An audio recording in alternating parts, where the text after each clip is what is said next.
Claire already had her hand on the doorknob, ready to jump out onto the porch and yell, "Surprise!" But then, from the passenger side of a sleek sedan, her best friend Lauren stepped out, followed by Claire's tall, athletic husband, Grant. He slammed his door, scanned the empty upstate Lake House Road, and leaned in toward Lauren. She wrapped her arms around his neck. The kiss didn't last long, but there was no hesitation, no accident in it. A dark blonde lock of hair fell over his gray-green eyes. Claire backed away from the window. The crushed ribbon, meant for a gift, remained tightly gripped in her fingers. She had parked her car out of sight around the bend, dragged the bags through the side gate, and put the custom bakery cake in the fridge. Tomorrow was Lauren's 40th birthday. Her friend didn't like loud restaurants, so Claire had planned a weekend getaway at Lauren's lake house. Old photos, favorite pastries, and breakfast on the patio. The birthday girl had told her she would only arrive on Saturday evening. Grant had claimed he had an urgent audit at work, and Claire had left their 10-year-old son, Connor, with her mother. She had foreseen everything except this. Her husband was having an affair with her best friend. Lauren's laugh drifted in from the yard. "Come on in. No one will see us." "What if your neighbor is out in her garden again?" Grant asked. She went to visit her daughter. I checked. Claire darted toward the dining table, which was covered in garlands and framed photos. It was impossible to hide it all. She slipped into the narrow mudroom pantry and pulled the door shut, leaving a gap the width of a finger. The front door slammed. "What is this?" Lauren's voice grew tense. A pause followed. "Looks like your friend Claire has already been here," Grant said. "No way. She's at the office until tonight. She must have come early to set up and left." Lauren opened the fridge. "The cake is here and her floral serving bowl. She'll be back tomorrow." "Well, she threw you a party. Enjoy it. Don't make a drama out of it." Lauren's heels clicked across the kitchen floor, stopping dangerously close to the pantry. "Maybe she's still here." Claire pressed her hand hard against her mouth. "Her car isn't outside. I checked the street." "Call her," Grant said. The phone in Claire's purse vibrated in the small space. The buzzing sounded deafening. She fumbled for the device and squeezed it with both hands. The kitchen went dead silent. "She's not answering," Lauren said after a few seconds. "Must be busy." Claire flipped the silent switch. The screen lit up with her friend's name, followed by a text. "Where are you?" She couldn't reply. "I don't like this," Lauren said. "You promised you'd talk to her yourself first." "And I will, but you have to help." "I'm already helping more than I should." Grant pulled out a chair. "We have 3 days until Monday. Crane wants his monies. The suppliers have frozen our shipments. If Claire drags her feet, the firm goes under." "What does that have to do with me?" "You're her best friend. She listens to you. Tell her it makes no sense to hold on to that property. Property taxes are going up. The tenants might move out. Tell her to sell while the market is hot." Claire's mouth went bone dry. They were talking about the 2-bedroom Brooklyn condo she had inherited from her grandmother. She rented it out to a young couple and saved the income for Connor's college fund. "She'll agree to invest everything into your company?" Lauren asked. "She will if we pitch it right. We tell her we're buying a house in the suburbs. Spacious big yard, a separate room for the kid. We tell her that after this big contract pays out, we'll buy it outright. No mortgage." "What house?" Grant laughed.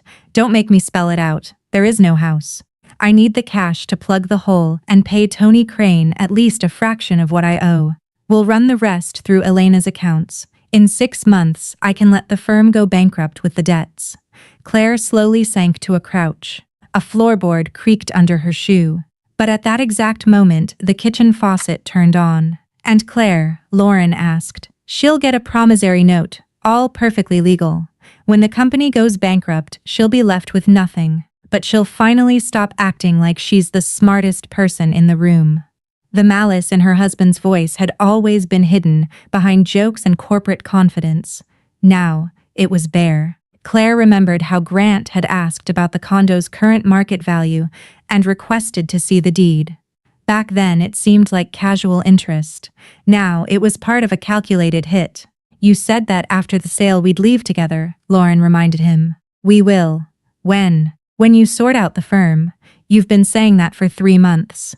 A chair scraped against the floor. Now is not the time to argue. I need you to do one thing. Convince Claire not to read the fine print of the contract. She's a senior accountant. How do you expect me to do that? I'll be right there. Connor will start begging for the house. You back me up. She always listens to you. You're the best friend. She'll sign. He was going to use their son. Grant knew how much the boy wanted his own room and a dog. Recently, he had been showing Connor listings of suburban houses with basketball hoops in the driveway. I'm scared, Lauren admitted. A little late for that. What does that mean?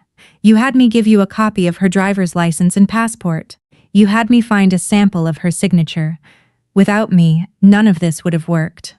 You told me the documents were just for a mortgage pre-approval check, and you believed me.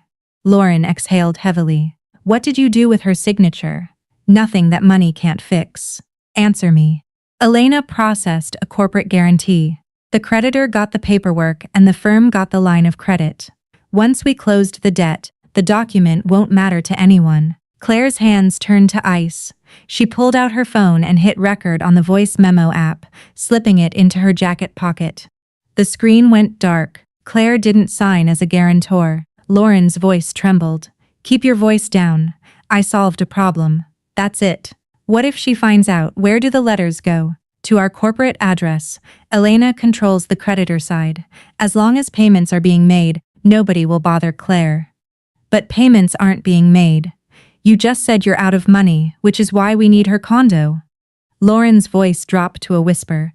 I didn't agree to leave her with a massive debt. She has a son. You're going to leave a child homeless. Don't play the saint now. You're sleeping with your best friend's husband and helping me take her money. And the kid isn't mine. I never adopted him. Pick a better time to find your conscience. Nausea rose in Claire's throat. She wanted to throw the door open and demand answers, but any noise would alert Grant. He would destroy the documents and contact Elena. Right now, it was more important to get out unnoticed. The mudroom had a second exit, a low door leading to the backyard, but between Claire and the door were boxes of summer gear, a stepladder, and a folding chair. She carefully moved the chair. A metal leg grazed a paint can. It wobbled. But Claire caught it just in time. In the kitchen, the voices stopped. Did you hear that? Lauren asked. Footsteps approached. Claire set the can down, pushed a box aside, and felt for the dead bolt. The metal was rusted. The wood was swollen from the spring rains. Someone is in here, Grant said from the other side of the interior door. The doorknob jiggled. Claire yanked the deadbolt back. It gave way with a sharp click. Grant pulled the door toward himself, but a heavy box of tools held it shut from the inside. Why is it locked? It's never locked, Lauren said. Claire squeezed through the low frame and tumbled into the backyard. Her jacket caught on a nail, tearing near the pocket. Her phone almost slipped out. She pressed it against her ribs with her elbow and shut the door behind her. It was 20 paces to the back gate. Claire ducked and moved quickly along the overgrown blackberry bushes. A loud crash came from the mudroom. Something's blocking the door, Grant yelled. Branches whipped her face and tangled in her hair. The gate was latched shut. Her fingers wouldn't cooperate. The metal kept slipping. Around the corner of the house, the back porch door swung open. Claire, Grant called out. She froze. He couldn't see her through the thick brush. He was probably just guessing, hoping to startle a response out of her. Claire, is that you? Come out. Let's talk reasonably. Lauren said something, but the words were muffled. Finally, the latch lifted. Claire slipped onto the neighboring property and sprinted toward an old abandoned greenhouse. The owners rarely came up here. The grass was knee-high. Beyond a chain-link fence lay the main road. Grant stepped out from behind the house. I know you're here. Claire pressed her back flat against the greenhouse glass. A loose pane rattled slightly. There's nobody there, Lauren said, joining him. You saw for yourself. Her car isn't here. Then who unlocked the back door? It could have been left unlocked from last weekend. I'll check the yard. There was a low spot in the fence near the road. Claire scrambled over the chain link, slicing her palm on the wire. She kicked off her heels and ran barefoot on the asphalt to where she had parked her car past the bend. Once inside with the doors locked, she stopped the recording. It was 11 minutes long. Her screen lit up with missed calls and texts from her husband. "Did you stop by, Lawrence? She found some of your stuff." Claire typed back, hands shaking. "No, I'm at the office." "What stuff?" The reply came instantly. "Must have been mistaken. I'll tell you later." Her engine turned over on the third try. She wanted to call her mother, grab Connor, and never go back. But if she did, Grant would know she had heard everything. She had to act completely normal until she figured out if this corporate guarantee really existed. On the drive back to the city, Claire stopped at a pharmacy, bought bandages, patched her hand, and pulled herself together in the restroom. She picked Connor up from her mother's place that evening. The boy ran into the hallway holding a sketchbook. "Mom, I drew a house." Grant says, "We're going to get one just like it soon." On the page was a colonial house with a green roof. Next to it, Connor had drawn a golden retriever and 3 stick figures holding hands. Claire knelt in front of her son. "It's a beautiful house, and I get the room upstairs. Grant is already looking at listings, but he said you don't want to sell Grandma's apartment." "He told you that?" "Yeah. He asked me to talk you into it." "I did not." Grant's voice echoed from the doorway. He had just walked in. "He just drew a picture." Claire hugged her son tight. "You didn't do anything wrong, sweetie. Are you crying?" "Just got something in my eye." Her mother stepped out of the kitchen, but seeing the child, held her tongue. Grant smelled of peppermint gum and someone else's perfume. Dried, light-colored mud, the exact shade of the soil by the lake house porch, clung to his dark leather shoes. "How was your day?" he asked, taking off his jacket. "Exhausting. The auditors asked for contracts going back 3 years. I was at the office all day." Claire opened the fridge to avoid looking at his face. "I barely stepped out for lunch. By the way, Lauren found your serving bowl at her place. I dropped the cake and the bowl off yesterday." He walked up behind her and rested his hands on her shoulders. Claire forced every muscle in her body not to flinch. "I have great news," he said softly. "I found a buyer for your Brooklyn condo. They're offering a premium over market value and want to close fast. We've discussed this, Grant. It's my premarital asset. My mom bought it and put it in my name after my first divorce. I don't think she'd be happy. This is a contract that will change our lives. If we sell the condo, we can invest the cash into the firm and then we buy the house.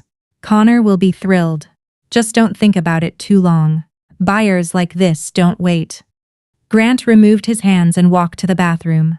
Claire put her son to bed, waited until her husband was asleep, and sat in the dark kitchen with her laptop open for an hour. She backed up the audio file to a secure encrypted drive, uploaded it to a cloud server, and changed all her passwords. Around midnight, Grant came out for a glass of water. "You're still up finishing a quarterly report. Don't work too hard. We'll need your energy soon." He smiled and went back to the bedroom. Half an hour later, listening to his deep rhythmic breathing, Claire quietly opened the hallway closet and pulled out his leather briefcase. He usually kept it with him, even on weekends, but tonight he'd left it on the bottom shelf. In the first compartment were invoices, receipts, and vendor agreements. In the second, Claire found a sealed envelope with no postage stamp. Printed on the front was her full name, Claire Michelle Vance. She pulled out the letter and turned on her phone's flashlight. It was a formal notice from a commercial lending group, alerting the guarantor of a delinquency. Grant's company had missed 2 payments. If the debt was not settled, the creditor would demand full payment from Claire M. Vance. The amount at the bottom read $800,000. Claire read it twice, then looked toward the bedroom. Behind that wall slept a man who had forged her signature, tied her to nearly $1 million in debt, and had already picked the day he would strip her of her last valuable asset. The conversation at the lake house wasn't preparation for a crime. The crime had already been committed. She took high-resolution photos of the letter, slipped it back into the envelope, and returned it exactly as she found it. Just as she closed the briefcase, the bed creaked. Grant appeared in the hallway barefoot. "Still not in bed? Just finishing my tea." He looked at her mug, then glanced at the closet. For a second, Claire thought he noticed the briefcase had been shifted, but he just poured more water. We'll talk about the condo in the morning. I got the buyer lined up today. I mean, yesterday. Just remembered. When the bedroom door clicked shut, Claire forwarded the photos to a brand new secure email address. Until dawn, she lay perfectly still next to the man who had stolen her identity. Terrified to even breathe, his familiar scent now felt completely alien. At 7:00 a.m., the alarm went off. Grant was the first in the kitchen. Claire made breakfast, avoiding his eyes. "Mom, can I take my drawing to school?" Connor asked. "I want to show Sam our new house." Grant ruffled the boy's hair. "You'll see it in real life soon enough." Claire set a plate down in front of her son. "It's a bit early to tell everyone. But we do have a buyer," Grant added. Connor looked confused. "I thought you said it was a surprise." "I meant yesterday I told you it was a surprise." Grant smoothly pivoted. Connor went quiet. Claire helped him pack his backpack and told him to take the bus straight to Grandma's after school. Once they were alone, Grant named the price $1.5 million. "The buyer is ready to wire the escrow deposit today. I just need your signature." "Have you even shown him the place?" "Lauren gave me a realtor's number. He saw the photos online." "How did he get the property records?" "Title searches are public."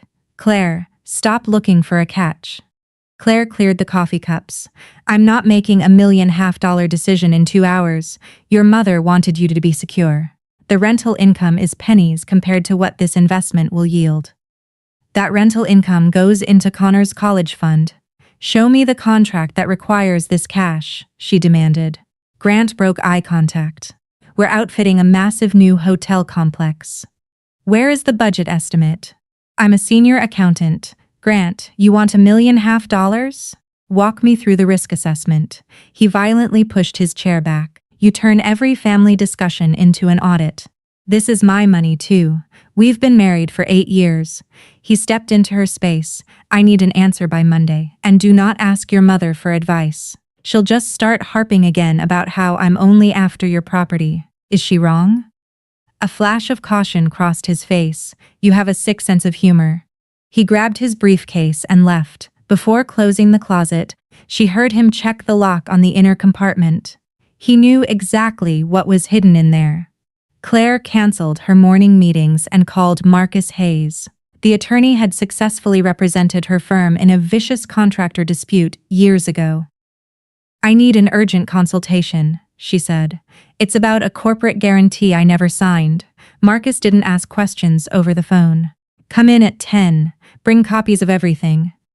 His office overlooked the Hudson River, a composed man with silver at his temples. Marcus met Claire at the door and immediately noticed the bandage on her hand. "Tell me everything in chronological order. We'll do the legal analysis after." She played the audio from the lake house, showed him the photos of the delinquency notice, and explained the affair with Lauren. Marcus listened to the recording without interrupting. "Whose name is on the deed to the condo?" "Mine alone. My mother transferred it to me before Grant and I were married." "Then, it is entirely your separate property. He has no legal right to sell, mortgage, or pledge it. However, he might try to use a forged power of attorney. Today we file a restriction on the title. No transfer or sale can be registered without your physical presence and ID. If the signature on the guarantee is forged, they can still come after me for $800,000. The creditor has the right to make a claim because on paper the document looks valid. The burden of proof is on us to prove forgery. We'll need the original agreement, a forensic handwriting expert, and the notary logs." Marcus zoomed in on the photo of the notice. "I can see the Lentz Lending Group's name. I'll send an official inquiry on your behalf today." "Is the recording enough for the police?" "It's a crucial piece of leverage, but it doesn't prove the whole financial trail. Keep the original unedited audio file safe. Do not trim it." He paused. "Check all your emails, banking apps, and government portals. Force log out on any unrecognized devices. And get your passport, your son's birth certificate, and the original property deed out of your house immediately. I want to take Connor and move in with my mother tonight. If you feel physically threatened, do it. But if you are safe for now, a sudden exit tells Grant you know everything." Evidence could disappear. Don't force a confession yet, and don't try to trap him alone. Has he ever been violent? No, that doesn't rule out intense psychological pressure. Keep your phone on you and let your mother know your location at all times. After the meeting, Claire went to the county clerk to file the title restriction, then rented a safe deposit box at a bank. Her important documents were in a home safe that Grant had the code to, so she planned to retrieve them that evening. On her way to the office, she called her mother. "Can Connor stay with you until Monday?" "Of course." "What happened?" "I'll explain in person. Don't call anyone, especially not Grant." At her office, Claire checked her security settings. Under active login, she found an unrecognized MacBook. It had first logged in 3 months ago. She terminated the session, changed her passwords, and enabled two-factor authentication. In the search history, she saw someone had pulled a digital copy of her condo's deed. The date matched exactly with the day Grant first brought up the idea of selling. She screenshotted it and sent it to Marcus. Late that afternoon, Marcus forwarded a reply from the lending group. They required Claire to appear in person to verify her identity before releasing the original loan documents. The appointment was set for the next morning. Just before 5 p.m., her secretary knocked. "A Mr. Tony Crane is here. He says it's regarding your husband." Crane, the name Grant had mentioned at the lake house. "Send him in." A large, broad-shouldered man with a shaved head walked in, taking off his coat and sitting heavily across from her. "Excuse the unannounced visit. Grant stopped returning my calls. Why did you come to me? He claims you're selling your condo to settle his debt with my firm. I am not selling anything." Crane frowned. He showed me the math. $1,500,000 from the sale, most to his lender, $300,000 to me. You invested $300,000 of my money into his company. Grant promised a massive contract for a hotel development. Crane scoffed. "There is no hotel contract. His suppliers are suing him. His crew hasn't been paid in weeks. Why did you back him? He showed me your guarantor agreement. He said you fully supported his business."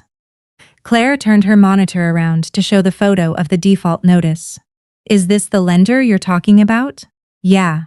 He pulled $800,000 from them. I never signed that." Crane stared at her for a long moment, then pulled out his phone.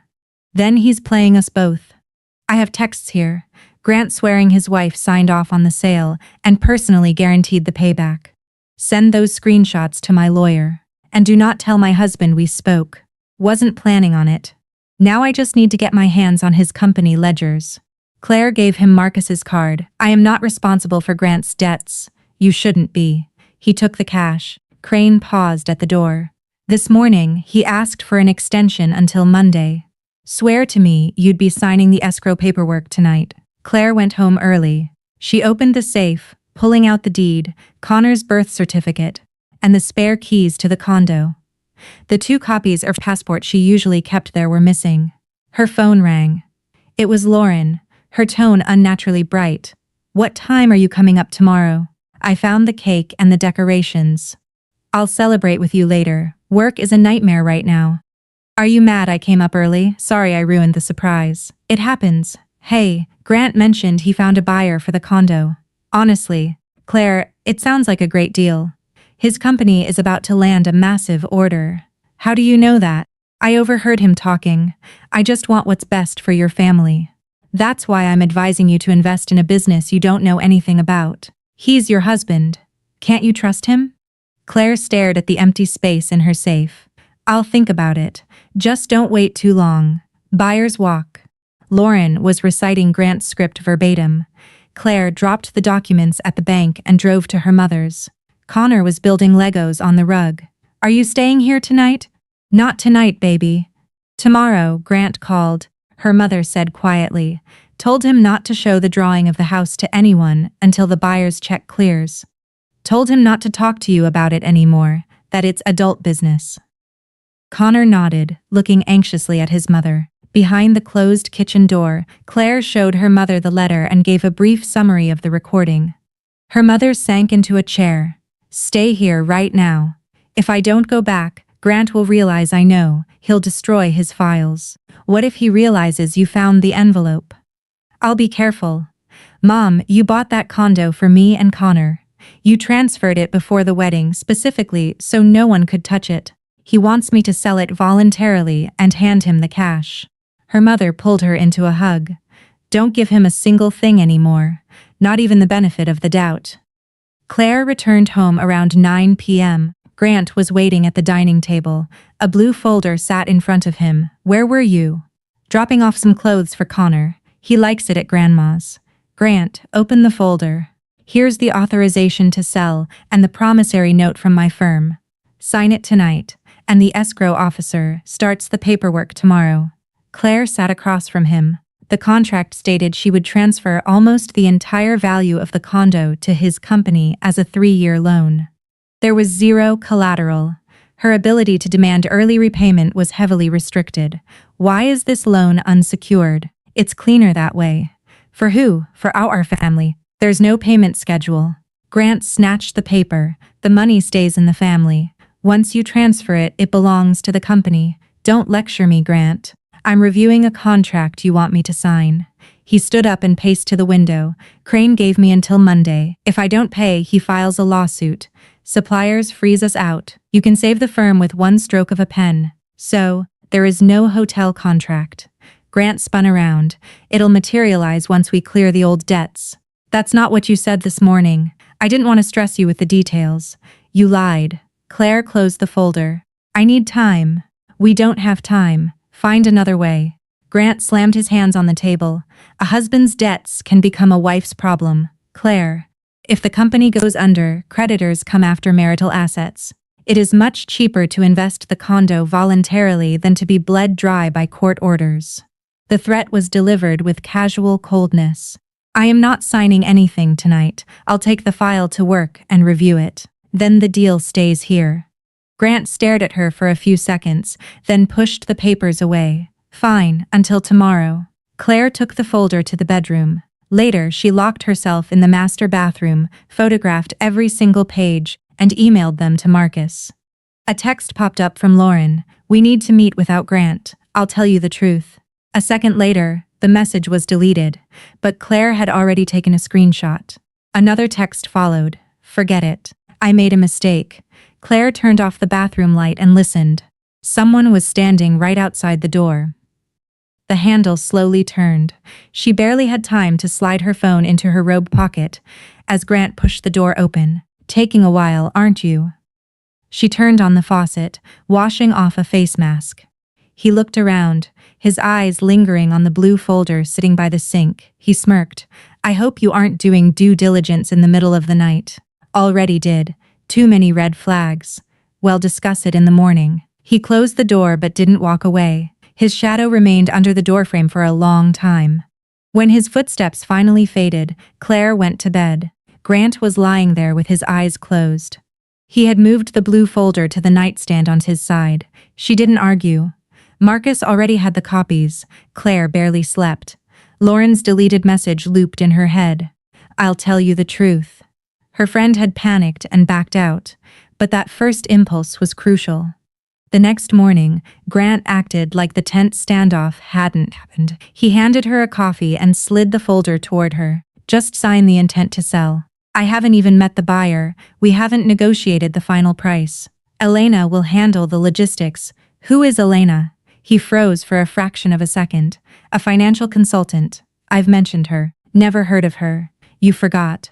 Grant sat down. Claire, we've been married for 8 years. In all that time, I have never asked you for a major bailout. Claire thought about how she had paid his office rent, bought his equipment, and covered his payroll last winter. You want everything I have. The condo has tenants. They need 30 days notice. They'll get it. I'm not signing anything today. He slowly pushed his coffee cup away. You'll change your mind by tonight. As soon as he left for work, Claire texted Lauren. You wanted to meet yesterday, noon today, the cafe across from your clinic. The reply took 10 minutes. Okay, come alone. Claire forwarded the exchange to Marcus. The lawyer called immediately. Do not promise her immunity and don't threaten her to get documents. Since you are a party to the conversation, New York is a one-party consent state. You can record her. If she tips off Grant, come straight to my office. Lauren was sitting at a corner table. Her blonde hair was pulled back with a cheap clip. Her face looked hollow. A full cup of coffee sat untouched in front of her. You came? Lauren whispered. Start talking. Were you at the lake house yesterday? Claire took off her coat. I was. Lauren buried her face in her hands. So you heard everything. Enough. I saw the back door was open. Then I found a piece of fabric on a nail. It matched your jacket. Why did you text me last night? I wanted to confess. Grant came to my place. He tore through my mudroom, the yard, the neighbor's lot. Then he demanded my laptop. I told him I left it at work. Why did he want it? His emails are on it. Claire placed her phone face down on the table recording. Start from the day this affair began. Lauren took a shaky breath. 3 months ago, he came over to fix my water pump. We had coffee. He started complaining about you. Said you only care about work, that you ignore him, and that you're only staying in the marriage for Connor. I knew it wasn't true, but I let myself believe it. Don't blame your choices on him. I'm not. I betrayed you. No words can fix that. What was the plan? He said he wanted to see if you guys could qualify for a mortgage on a suburban house. He promised he was going to leave you for me and the signature sample. I took a photo of a vendor contract you signed for my clinic. He swore the bank just needed to verify the data. And you wanted to believe that? Yes. When did you find out about the forged corporate guarantee? Claire quoted her own recording. Before yesterday, I thought you were actually going to invest the money voluntarily. You were helping him trick me, helping him wait until he drained me so you two could run off together. Lauren looked down. He promised we'd leave right after the escrow closed. But how could I trust a man who was lying to his wife right in front of me? I don't know what I was thinking. The truth is uglier than whatever excuse you made up. Lauren turned pale but didn't argue. After you left the lake house, I opened my laptop. Grant had used it a week ago and forgot to log out of his email. I found his threads with Elena Davis. She pulled a small flash drive from her purse. I copied the emails and the attachments. Claire didn't touch it. What's on it? The draft of the guarantor agreement, your passport scans, a schematic for funneling the cash through Elena's shell companies, and a message, Grant promising Elena they'd run away together. Claire stared at her former best friend. So, you weren't the only mistress. To him, I was just a lever to use against you. That's exactly what he called me in the email. Lauren pulled out a folded stack of printed papers. In one email, he calls me convenient leverage. In another, he tells Elena not to worry once the cash clears. He's going to accuse me of stealing your identity and forging the documents. He was going to frame you. Yes, you handed him the documents, Lauren. Legally, that makes you an accomplice. I know. I'm ready to answer for what I did. Claire slipped the flash drive into an empty envelope. Do you have the original files? Yes. The laptop is locked in my office cabinet. Don't turn it on and do not give it to Grant. Lauren nodded. Will you ever forgive me? No. But today you can help me stop him. It won't bring our friendship back, and it doesn't erase the last 3 months. I'm not asking you to forget. Just I'm sorry. Claire stood up. We're going to my lawyer. Marcus asked Lauren to outline the timeline and clarify exactly how she transmitted the passport copies. Did you prepare this flash drive yourself? He asked. Yes. Did you edit the files? No, just drag and drop. I won't open this on my network. The police cyber unit needs to extract it to maintain the chain of custody. Claire, we have concrete evidence of document forgery and conspiracy to commit wire fraud. We need to go to the police. Lauren let out a sob. They'll arrest me. I can't guarantee outcomes, Marcus said firmly. Transferring someone else's ID will be weighed against your intent. The fact that you are voluntarily surrendering this evidence matters, but it does not erase criminal liability. I'll testify, Lauren said. At the precinct, they were met by Detective Sarah Jenkins from the White Collar Crime Division. Claire filed a formal report, handed over the copy of the default notice, and provided the audio file from the lake house. Where is the original recording device and who has access to it? Detective Jenkins asked. It's on my phone. Copies are backed up. No one else has my passcodes. We'll need to mirror the device. Don't delete anything. Lauren confessed to providing the passport, the signature sample, and finding the emails on her laptop. Do not touch that computer, Jenkins instructed. Do not alert Grant Vance about this investigation. If he demands the laptop, don't argue, and don't put yourself in physical danger. Call me immediately. What happens next? Claire asked. We register the complaint, subpoena the original loan file, the bank transfer logs, and the notary records. The rest depends on what we find on that laptop. I can sleep at my sister's place, Lauren offered. Do that and don't call me unless it's an emergency, Claire said. If Grant asks if we've spoken, figure it out yourself. I'm done teaching you how to lie. Claire checked her phone. 5 missed calls from Grant. Where are you? He texted. At work in meetings. I stopped by. Security said you weren't on the floor. We have 6 floors, Grant. Lauren isn't answering either. Are you congratulating her on her birthday? He went silent for a few minutes. I need to talk to you about the realtor. I'll meet the buyer on Monday. Why wait? We need to lock in the terms. We'll talk tonight. Following Marcus's advice, she didn't go home. She picked up a few things from a department store and went straight to her mother's. She texted Grant that Connor had spiked a fever and she was staying over to help. After dinner, Connor brought out his drawing of the house. It had been torn in half and taped back together. Why did you rip it? Claire asked. Grant called. He said, You don't want to sell the apartment because of me. I told him I didn't want the house anymore. Claire sat on the floor next to him. He had no right to involve you in this. Are you guys getting a divorce because of the apartment? Because he lied. He lied to me too, baby. She pulled him close. But none of this is your fault. I asked you to sell it. You trusted an adult. The responsibility is his. Connor folded the tape drawing into a small square. I just want to live somewhere where nobody forces anybody to do things. We will. Late that night, Marcus called. The lending group had released a copy of the original guarantor contract based on CLA's power of attorney. It has a signature that looks remarkably like yours, Marcus said. Attached is a scan of your passport, and the notary stamp claims you appeared in person. Were you at the office on the date stamped on that document? Claire checked her digital calendar. I was leading the annual budget review. It was a 4-hour meeting and building security has my badge swipes. I'll request the security footage tomorrow morning. You have an ironclad alibi by noon the next day, Tony Crane called. I forwarded your lawyer the contracts. There's also a wire transfer to a shell company owned by Elena Davis. Grant moved $200,000 to her the second the loan cleared. How do you know that? I kept the bank statement he showed me to prove he was buying construction materials. The memo line says consulting fees. Forward it all to your lawyer. Shortly after, a terrified Lauren showed up at Claire's office. Grant came to the clinic, she gasped. He demanded the laptop. I told him I lost the key to the filing cabinet. Where is the computer? Not there. I handed it over to a police tech this morning. Why did you come here? He followed me. I tried to lose him in traffic, but I think he saw my car pull into your garage. From the reception area, Grant's voice boomed. I need to see Claire now. Lauren backed against the wall. He knows. Claire walked out into the reception area. Grant was leaning over her secretary's desk. When he saw Lauren standing behind Claire, his fake corporate smile vanished. What a surprise, both of you in one place. I am working, Claire said smoothly. What do you want to talk in private? Talk right here. He pulled a preliminary sale agreement from his coat. The buyer is willing to wait until tonight. We meet the escrow officer at 6 p.m.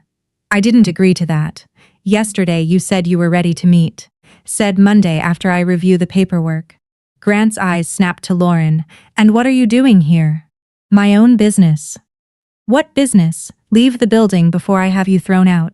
Claire stepped forward. Is this how you talk to people after 8 years of marriage? After 8 years, I finally read the fine print on you. Grant sneered, dropping the injured husband act. What exactly did you tell her? Claire's secretary silently hit the panic button under her desk. I told her I read the documents you shoved in my face, Claire said. He took a step toward her. 2 building security guards stepped off the elevator.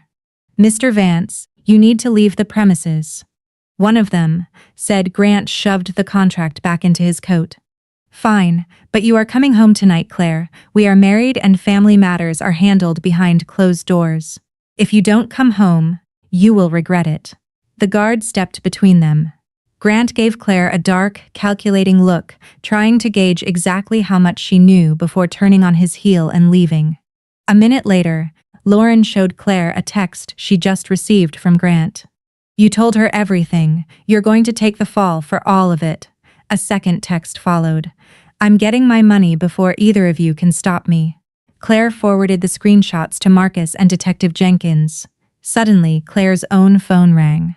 It was her tenant from the Brooklyn condo. Claire, the young woman, sounded frantic. Your husband is here. He brought a locksmith and is trying to drill the door open. He says he's prepping the unit for an open house today. Claire sprinted for the elevator. Do not open that door. Call 911 and tell building security. I am on my way. Through the phone, she heard the screech of a heavy drill. He's forcing the deadbolt my husband is pushing against the door. The line went dead. Lauren tried to follow her into the elevator, but Claire put a hand up. Stay here. Security won't let him back up. Do not let him corner you alone. Claire dialed Detective Jenkins from her car. The detective told her to dial 911 directly since a break-in was actively occurring, but promised to send a squad car from her precinct as well. When Claire pulled up to the Brooklyn brownstone, an NYPD cruiser was already parked outside. Grant was arguing with an officer on the front stoop. Next to him stood a man in a work jacket holding a tool bag.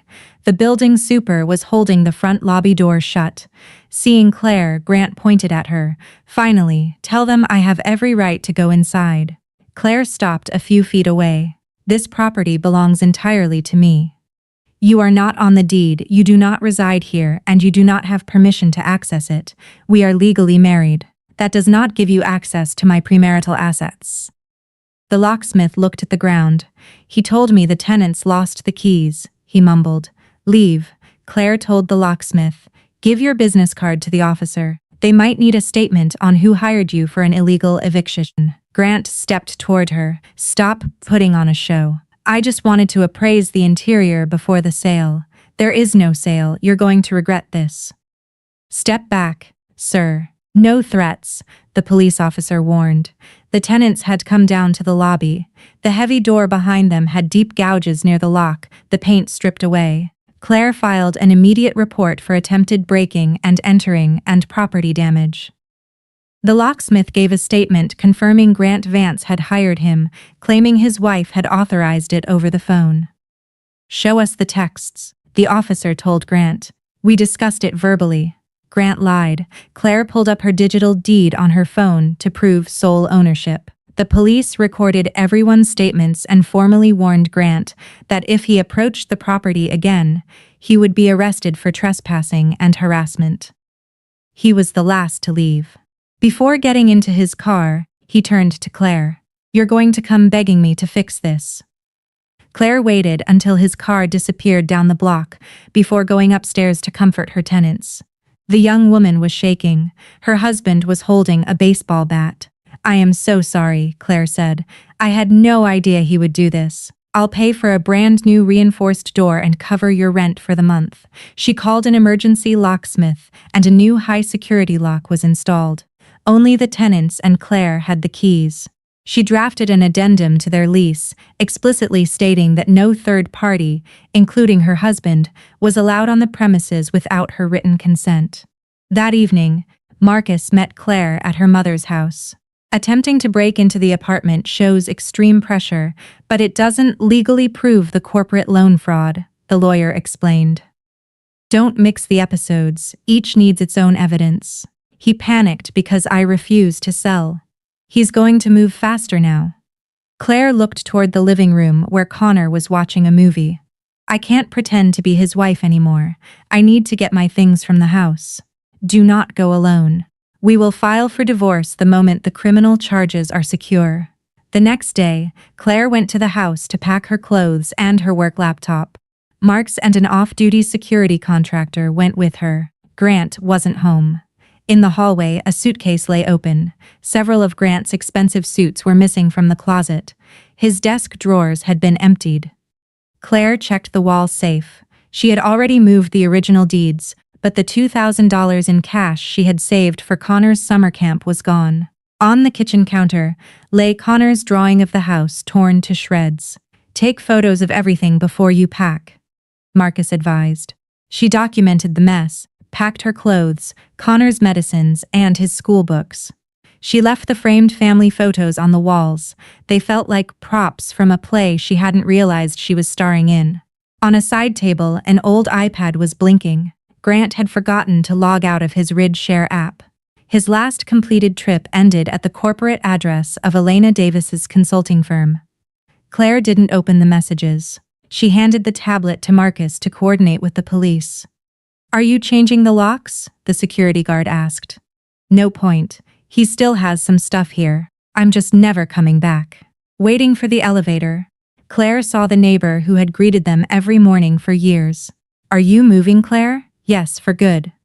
Claire looked at her suitcase. "For good," in the car. It was the first time she had said the words out loud without feeling terrified. 8 years of marriage were over. Now she just had to survive the fallout. Her phone vibrated. Grant had texted, "Let's talk tomorrow. I found a way to save everyone." A second text came from Lauren. "He's demanding I bring you up to the lake house. He says he has the final paperwork." Marcus read the texts over her shoulder. "Do not reply to him. Send it to Detective Jenkins." The next morning, Detective Jenkins called Claire and Lauren into the precinct. She didn't reveal what they had found on the laptop, only asked clarifying questions about the condo's value, the forged loan, and Grant's recent texts. Finally, she asked them to wait in the conference room. 2 hours later, they were joined by agents from the Financial Crimes Task Force. They explained that any further interaction with Grant had to be strictly controlled and monitored. They proposed a sting. Claire would message Grant, claiming she had found a cash buyer willing to pay $2 million for the condo, and that she was ready to sign the papers to transfer the profits to him, provided they did it in person. This played perfectly into his greed and his desperation to secure the cash. "Can I stop the meeting if it gets dangerous?" Claire asked. At any second, the lead agent said, "Your safety is the priority." Lauren agreed to act as the intermediary to set the meeting. She was strictly instructed not to ask leading questions or force a confession. That evening, Claire texted her husband, "I'm not selling to your guy. I found a cash buyer for $2 million. I'll give you what you need for the business, but I want to see the loan payoff documents first." The reply was instant. "Good. I knew you'd see reason and do what's right for the family. Where do we meet?" "Lawrence's lake house. Tomorrow at 7 p.m., have Elena there with the corporate paperwork so we can finalize the transfer." "Done." Before leaving, Claire sat down with Connor. "I'm going to be home late. You stay with Grandma. Is Grant going to be there?" "Probably." Connor put down his markers. "Don't buy the house. I won't, and don't believe him if he says he's doing it for me." Claire kissed her son's forehead. "I verify every single word he says now." Claire arrived at the upstate lake house 20 minutes early. Lauren was already sitting in the kitchen. The torn birthday banner still hung over the window, and a photo of them hugging on a beach in college sat on the counter. "I wanted to clean it up," Lauren said. "Leave it." Plainclothes officers were staged in the woods and parked down the road. Claire had a wire taped to her ribs. She knew the safe word and the protocols. The police hadn't given her the tactical details to keep her reactions natural. She repeated the safe word in her head, though her hands didn't stop shaking until the sun began to set. At exactly 7:00 p.m., Grant's SUV pulled into the driveway. Elena Davis stepped out of the passenger side. She was a striking brunette in a sharp turquoise pantsuit carrying a heavy leather briefcase. "A pleasure to finally meet you, Claire," Elena said smoothly as they walked in. "Grant talks about your family all the time. I'm sure he left out a few details," Claire replied coldly. Grant shot her a warning glare. He spread a loan agreement, a receipt of funds, and a contract addendum on the kitchen island. According to the papers, Claire was voluntarily handing over $1 million in cash to his company, waiving her right to demand early repayment, and agreeing to receive the remainder after the completion of the new hotel project. "Where's the collateral?" Claire asked. "We don't need it," Grant interjected. "The money from the condo goes straight into our joint business portfolio. My company is your company. We've been married for 8 years. Stop treating me like a hostile vendor." Elena smiled warmly. "Right now, speed is of the essence, Claire. Once we clear the delinquent balance, the creditor drops all claims against you." Claire's expression flattened. "What claims?" She pulled the folded copy of the default notice from her pocket for the $800,000 corporate guarantee I never signed. Grant snatched the paper, scanned it, and tossed it back. "It's a formality. Who cares whose signature is on it? You would have agreed anyway." Lauren's head snapped up. Elena touched Grant's arm. "Grant, let's keep it moving. No, let's talk about it." Claire pushed. "Are you admitting the document is a forgery?" "We were out of time." Grant snapped, losing his temper. "The firm needed liquidity. I knew you wouldn't abandon your family. You stole my identity and committed federal wire fraud. If you're so confident I'd support you, why did you need my condo?" Grant slammed his hand on the counter to clear the old debts, launch the new project, and dig us out of this hole. "Stop clinging to technicalities. Once the buyer's wire clears, Elena will route the funds through her LLC to Crane. Why not pay the creditor directly? It's faster for tax purposes." The brunette lied smoothly. "And the $200,000 you siphoned off the first loan went to you for speed too?" Claire asked. Elena turned stark white. Grant whipped around to face Lauren. "You gave her the emails. I gave her what I kept. You stole my proprietary documents." Grant roared. "You left them logged in on my laptop." Grant sneered. "Perfect. When the federal auditors come knocking, you're the one going down for corporate espionage." "You literally emailed Elena saying you were going to frame me for the forgery." Lauren yelled back. "I helped you lie to your wife, but you two faked the signature." Elena aggressively zipped her briefcase shut. "This meeting is over. Nobody is leaving until we settle the money," Grant barked. Claire didn't flinch. "I want to read the cash receipt." Elena reluctantly slid the drafted receipt across the marble island. Claire read it aloud. "Funds received for temporary escrow holding. This doesn't say it's a business loan." "It doesn't matter," Grant deflected. "It matters entirely. With this receipt, you can claim you simply held the money for me, legally stripping me of any right to sue for repayment." Grant's face twisted in rage. "Stop stalling. Are you taking the $2 million for the condo and giving it to me or not? And if I refuse, the creditor sues you for the $800,000. They put a lien on the condo, force a sale, and you get absolutely nothing. So either you sign this or you lose it all anyway." "So the forged guarantee was always just blackmail. You created a fake debt to force me to hand over my real assets." Claire slowly placed the pen down. "I'm not signing anything." "Is that why you came here?" Grant shouted. "You told me you had a buyer. I came here to hear you explain the forged signature. And you did perfectly. I'm giving you a chance to save this family. Your future is in your hands." He grabbed the contract and shoved it at her chest. Claire stepped back, letting the papers scatter across the floor. "There is no buyer.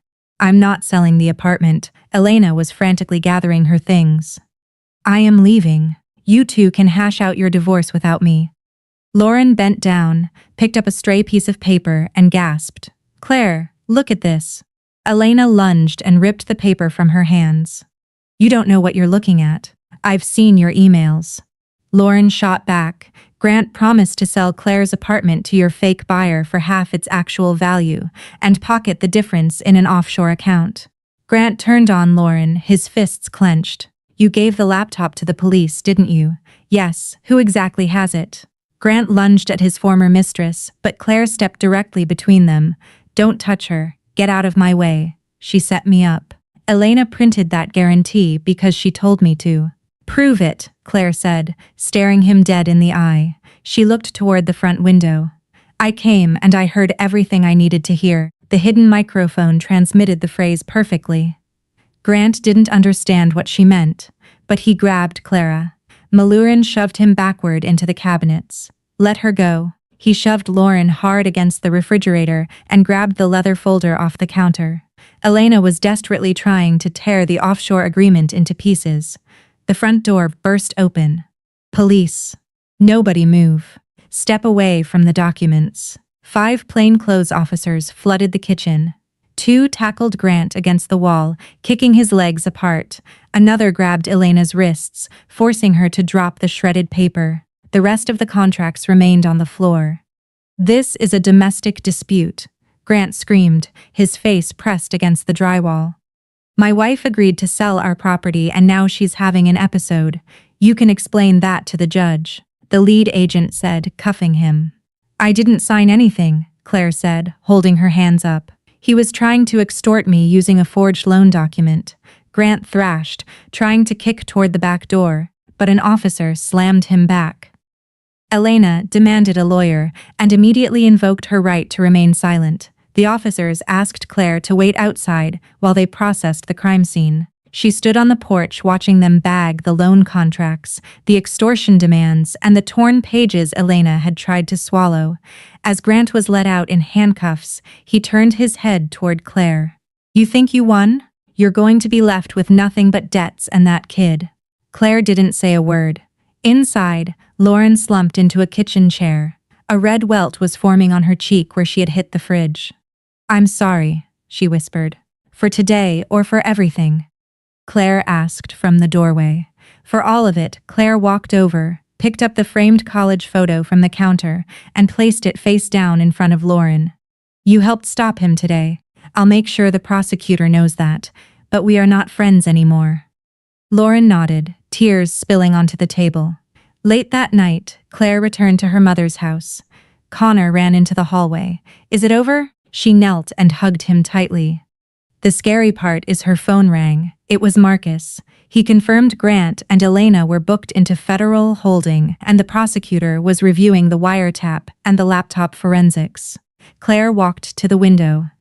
8 years of marriage had ended in the very lake house where she had planned a birthday party. But the plot to leave her bankrupt and homeless had been shattered. Now she just had to let the justice system work. The next morning, Claire was called in for a formal deposition. She arrived with Marcus, though she knew she had to answer the questions herself. Behind a closed door, someone was speaking in a low, panicked voice. Detective Jenkins met her with no small talk. "Walk me through the exact moment you found the default notice." Claire outlined the timeline precisely. The briefcase, the photos, the meetings with Marcus, the bank. The detective asked rapid-fire questions about dates and names, but didn't reveal what Grant had said in lockup.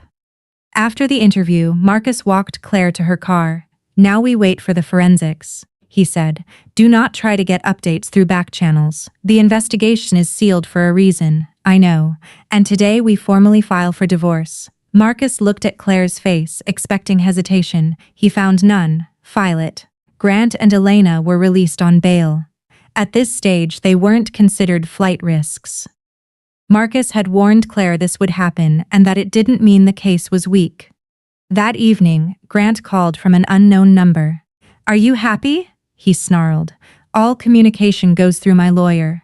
You threw away 8 years in a single day. You threw it away long before that." Lauren gave them the laptop, the emails, everything. "You think that condo is going to save you?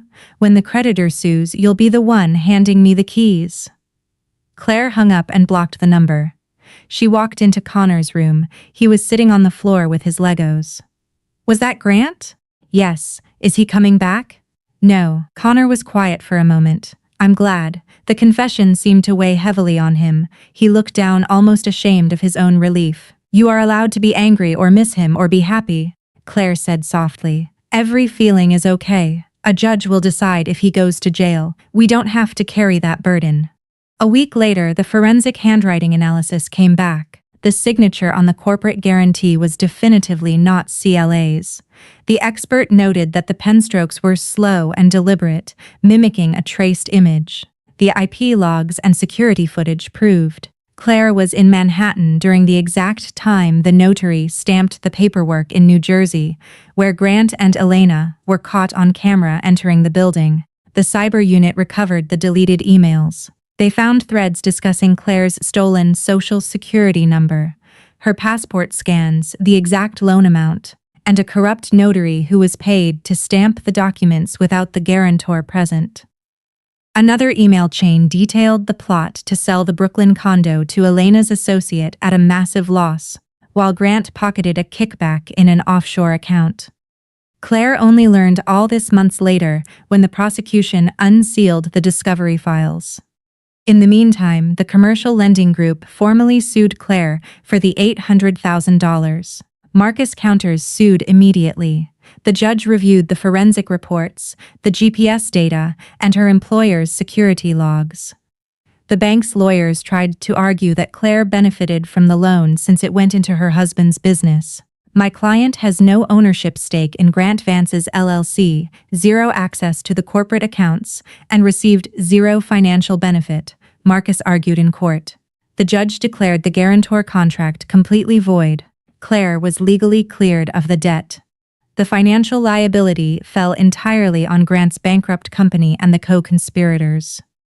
When they walked out of the courthouse, Claire stood on the steps breathing in the cold city air. Marcus didn't rush her. "Is the condo safe?" she finally asked. "The title freeze holds. You have the original deed. You never signed the sale authorization. As of today, your property is entirely insulated." She closed her eyes and exhaled a breath she felt she had been holding for a year. "Connor won't lose his home because I was stupidly trusting. You weren't stupid. You were targeted by professional fraudsters. There is a massive difference." The divorce was finalized a few months later. Grant tried to claim half the equity in the Brooklyn condo, arguing he had paid for renovations out of his own pocket. Claire produced bank statements proving her mother had paid the contractors, and Claire had bought the materials. The judge ruled the condo remained her sole separate property. The luxury apartment they had lived in together was entirely leased under Grant's name. They sold their joint SUV and split the cash, and Claire completely cut ties with the expensive rental. They sold their joint SUV and split the cash. Grant's massive business debts were not attached to Claire, as New York law protected her from liabilities incurred through his sole corporate fraud. Marcus had warned her they would need to prove every penny, so Claire had kept every receipt. After the divorce, Grant's defense attorney sent a settlement offer. Grant offered to stop contesting the divorce asset division and let her keep the car money entirely if she agreed to recant her statement about the extortion at the lake house. Marcus read the letter and slid it across his desk. "Your call. But perjury comes with federal prison time. He's offering to let me keep what the judge already gave me," Claire said flatly. She wrote a one-word reply, declined. There were no personal pleas, no memories of their wedding. No apologies. Even facing federal indictment, Grant was just trying to negotiate a plea deal.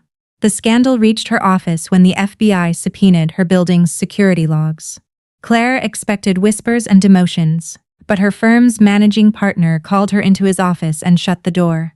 "Your messy divorce is none of my business," he said bluntly. "I only care about one thing. Can you still run the Q3 audit?" "Yes, I can." "Then get back to work.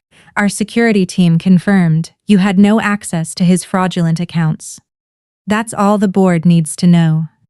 Claire walked out of his office feeling for the first time in a long time that she was being judged on her actual merits, not Grant's lies. Before the criminal trial began, Detective Jenkins invited Claire to review the final case file. Stacks of binders, transcripts, and financial audits covered the table.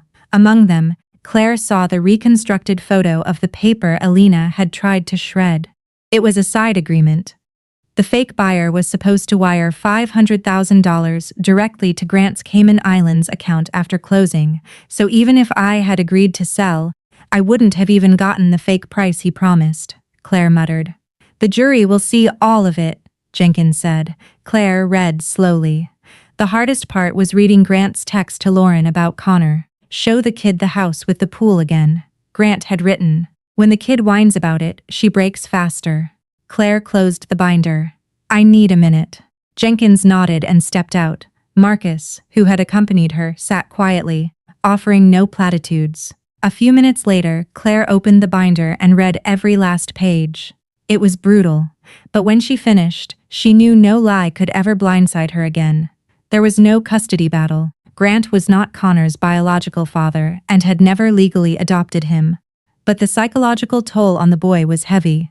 Claire took him to a child psychologist. At first, Connor barely spoke. Eventually, he admitted he felt responsible. "I kept begging Mom to sell the apartment for the house," he cried. "If she had done it, it would have been my fault." The therapist asked him to imagine an adult telling another kid to say those things. Who is responsible for the lie, the kid or the adult? Who made him say it? The adult, Connor whispered. So why are you holding yourself to a different rule? After a few months of therapy, Connor pulled out his sketchbook again. This time, instead of a massive suburban mansion, he drew a normal-sized bedroom with a desk, bookshelves, and a wide window. "Where is this?" Claire asked. "In Grandma's Brooklyn apartment. Can we live there?" The tenants had moved out shortly after the locksmith incident. The break-in had spooked them, and Claire didn't blame them. Once the unit was empty, Claire and Connor moved in. They didn't hire expensive designers. Her mother helped them paint the walls. Connor picked out bright curtains, and Marcus recommended a reliable electrician to fix the old wiring. Marcus never imposed. He didn't drop by unannounced. He only came when invited. One weekend, Claire asked him to come over to help translate some of the final legal jargon from the divorce decree. It ended with him in his shirt sleeves, assembling a massive IKEA bookshelf for Connor's room. "A lawyer who builds furniture should charge double," Claire joked. "I put the back panel on backward. I'll have to give you a discount." Marcus laughed. Connor giggled from the doorway. That sound hadn't echoed in a house of theirs for a very long time. Lauren cooperated fully with the prosecution. The investigation confirmed she had no prior knowledge of the forged guarantee, received no money, and was not present when the loan was notarized. Her actions were a deep personal betrayal, but the district attorney declined to press criminal charges against her. Before leaving the state, Lauren sent Claire a handwritten letter. She had sold the upstate lake house and quit her job at the clinic. She didn't make excuses. "I was jealous of you," she wrote. "I thought you had a perfect family, a secure future, and I had nothing. When Grant told me he was miserable with you, I believed him because I wanted to believe him. By the time I realized the truth, I felt in too deep. Even though I could have stopped it any day." Claire read the letter once, folded it, and put it in a desk drawer. She didn't reply. She wasn't going to force herself to forgive Lauren just for the sake of closure. There was no hatred left, but Lauren was part of a past Claire had no intention of revisiting. Tony Crane handed over all his ledgers to the FBI. His cooperation proved that Grant had explicitly promised to use the proceeds of his wife's stolen condo to pay off illegal debts. Grant's company was forced into Chapter 11 bankruptcy, then liquidated. The assets were auctioned off, and Tony Crane only got pennies on the dollar. "My own fault," Crane told Claire outside the courtroom one day. "I watched him lie to his own wife, and somehow thought he'd deal straight with me." Grant maintained his innocence until the very end. He testified that he was just trying to save his business to provide a better life for his family. Elena blamed Grant, claiming she was just an innocent consultant filing paperwork based on her client's instructions. The prosecution decimated them with their own emails. In one, Grant explicitly detailed how to declare bankruptcy the moment Claire's cash hit the account. In another, Elena negotiated her cut of the offshore kickback. Lauren sat in the back of the courtroom during the trial. She never approached Claire. The verdict came down almost a year after the sting at the lake house. Grant Vance was found guilty of wire fraud, identity theft, and extortion. Elena Davis was convicted of conspiracy and fraud. The judge factored in the massive loan amount, the premeditation, and the psychological abuse of the victim. Both received federal prison sentences. Furthermore, they were ordered to pay full restitution to the commercial lending group. Claire walked out of the courtroom with zero debt and the deed to her home securely in her name. A local reporter tried to shove a microphone in Claire's face on the courthouse steps, but Marcus smoothly blocked him. My client has no comment on her personal life. Claire looked up at the stone pillars of the courthouse. Is it really over? There's an appeals window, Marcus replied automatically. But the hardest part is done. You always find a way to keep me from relaxing, Counselor Occupational Hazard. But speaking personally, he smiled. A genuine warm look. Personally, I'd like to take you to dinner. No case files, no depositions, no subpoenas. Claire didn't say yes immediately. She was still relearning the difference between healthy caution and trauma-induced fear. A week later, she met him at a quiet Italian place in the village. Marcus didn't ask about Grant. He didn't try to plan their next 5 years. They talked about her audit projects, Connor's school, and places they wanted to travel. The relationship moved slowly. Marcus never tried to play the role of Connor's new dad. He helped with math homework, took him to a science museum, and always deferred to Claire's parenting boundaries. Connor was the first to notice that his mother was laughing again. In the spring, Claire was offered the position of Chief Financial Officer for a new corporate division. A year ago, she would have turned it down, terrified of upsetting the delicate balance at home. Now, she accepted it on the spot. Her mother practically moved in to help with Connor, and the boy bragged to his entire class about his mom being a boss. They celebrated her promotion on a sunny Sunday afternoon. Her mother, Marcus, and a few close colleagues gathered in the Brooklyn condo. Connor came out of his room, holding a large poster board he had been coloring all weekend. It was a drawing of the Brooklyn brownstone with 3 windows lit up in yellow crayon. Across the top in giant block letters it read, "Our home, where are we hanging it?" Connor asked. "My room." "No, the hallway," Claire said, "so everyone sees it when they walk in." Marcus grabbed a hammer and nails, centering the poster perfectly above the coat rack. Claire stepped back toward the kitchen, watching her son, her mother, her friends. This apartment didn't have a huge backyard, a second floor, or a basketball hoop in the driveway, but no one here demanded she pay for their love with her life savings.